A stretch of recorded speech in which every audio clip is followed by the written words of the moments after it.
Hello everyone. I know I've been away for a while, but yes, I'm now back. Thank you for tuning in. So today I want to talk a bit about the third movement in Beethoven's 109, E major sonata. So it's the first of the three late sonatas by Beethoven. Some say it's his gift to heaven, or he's a messenger, and it's heaven's gift to us, or I don't know. Some people do say things like that, but anyway, it's very inward in a way. So the last three sonatas, because he's gone completely deaf. That's why it's all the more special. Of course, Beethoven he had hearing problems a lot early on, but these three sonatas, it really comes from within. So 109 for me, it's more about the humanity. 110's spirituality, and I can't remember. And then 111's transcendence. But anyway, I'm going to talk about the third movement, and also actually the third. 109 special in a way, structurally, just because usually sonatas, the first movement, sorry, is in sonata form, followed by a kind of slow movement. So the first movement is usually the chunky bit, and then followed by some sort of slow expressive movement, adagio of some sort, and then followed by a virtuosic or like light-hearted. Third movement is usually quite short. Sometimes it's a rondo, sometimes it's usually it's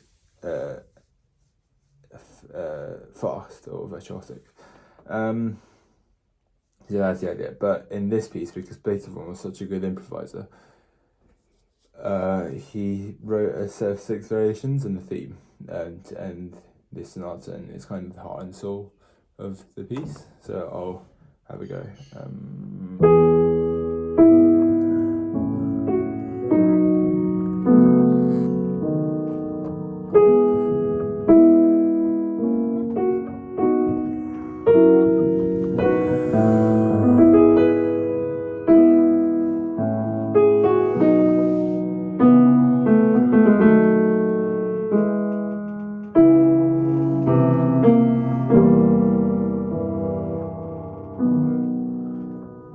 That's literally the first bit. So when I'm working on this movement, what do I want to achieve? I want it to a very soloistic sound. So rather than the voicing's all wrong, I want a singing top, but it still has to be dolce. This is a bit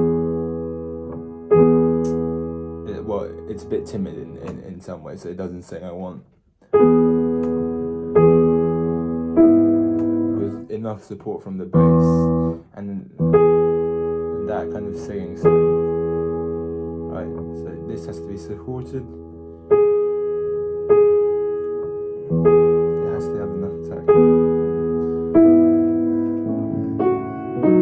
want to hit the top a bit more, sorry.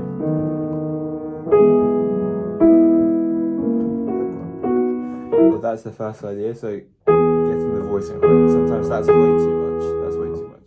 So it's all about moderation. The second thing's the movement in the bass line, right? So if I play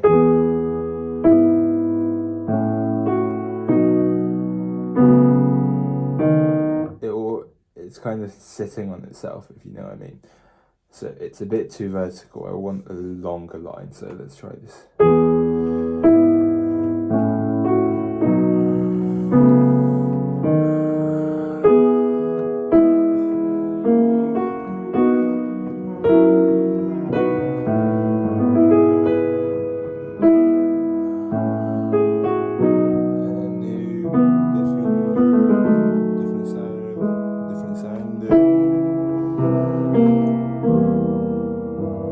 Anyway, the bass line's still not great, but it's a bit better, so let's try that again.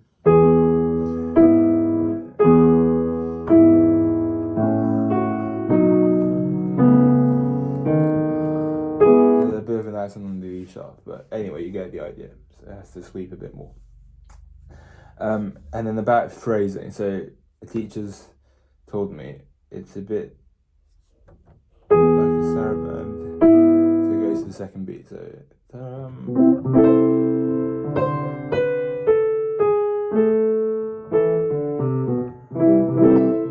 I can't play it. That's the the saraband from the English suite in A minor, I think, the second one. Anyway,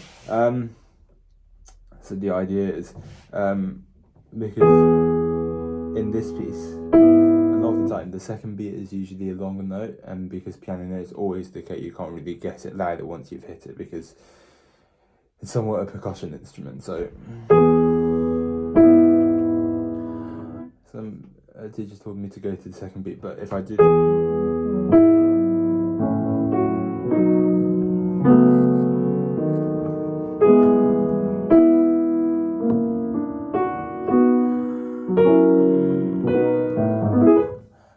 it kind of disrupts the flow. Like, I do understand his idea. It's very important that we kind of feel the oomph of the second beat.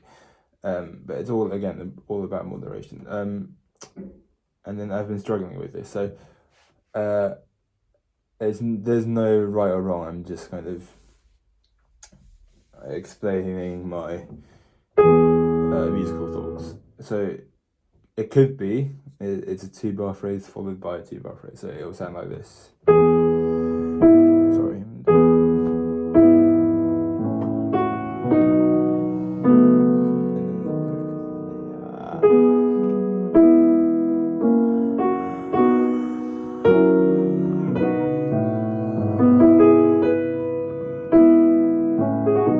Right, so you can hear the first, and then you breath,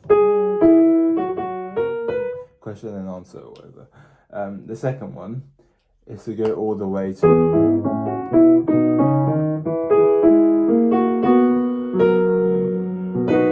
because we are in E major, right? So the dominant is this, right? So going all the way to here.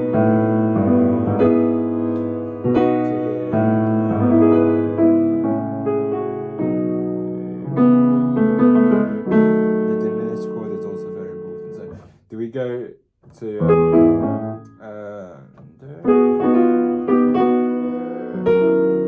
should we go here, or should we go keep on going and then don't stop, and that's our cadence, and then that's just an extension of it. So again, there are several ideas. So I'll try going to the dominant. So 4-bar phrase. So yeah, we'll go. Keeping the left hand.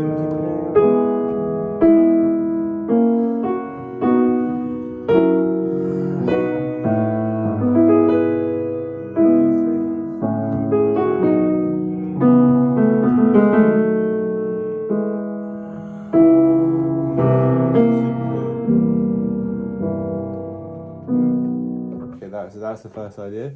Second one is just going all the way through, which I don't usually play like this, but let's try for the sake of it.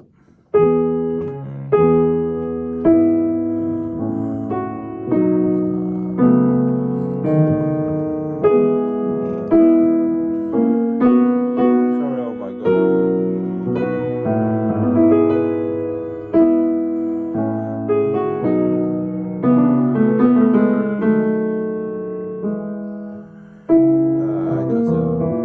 It's just a practice diary, so please don't judge my playing too much.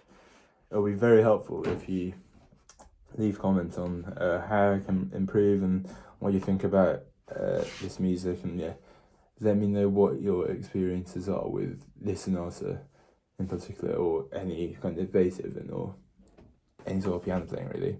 But anyway, thank you for listening. I'll be I'll record more videos in the near future. Thank you.